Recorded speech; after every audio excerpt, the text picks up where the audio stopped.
আসসালামু আলাইকুম। এখন পবিত্র রমজান মাস। এ সময় ইফতারে আমরা বেশিরভাগ মানুষই অতিরিক্ত ভাজা পোড়া, তেল জাতীয় খাবার, মশলা খাবার, এক কথায় অস্বাস্থ্যকর খাবারই বেশি পরিমাণ খেয়ে থাকি।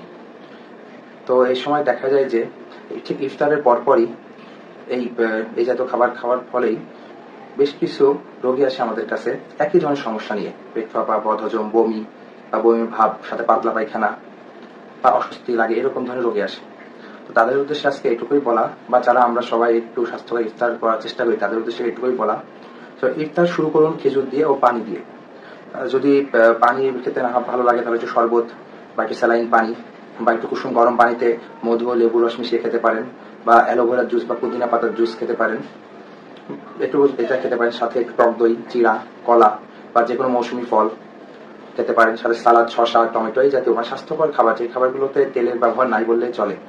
এবং ইফতারের মাঝে বা শেষে একটু পর্যাপ্ত পরিমাণ পানি পান করুন, যাতে হজম শক্তি বৃদ্ধি হয়। এছাড়া আমরা দেখা যায় যে অনেক সমস্যা থাকা সত্ত্বেও আমরা এই তেল জাতীয় খাবার অভ্যাস ছাড়তে পারি না। আমাদের উচিত হবে এখন এই তেল জাতীয় খাবার বাদ দিয়ে শাকসবজি জাতীয় খাবার, বাসায় তৈরি খাবার খাওয়া, এবং সাথে যদি চিয়া সিড বা ওটস বা একটু তুতমা বা একটু ইসবগুলের ভুসি জাতীয় খাবার খেতে পারি, বা যদি যে কোনো ফলের জুস খেতে পারি, তাহলে আমাদের জন্য ভালো। ধন্যবাদ সবাইকে।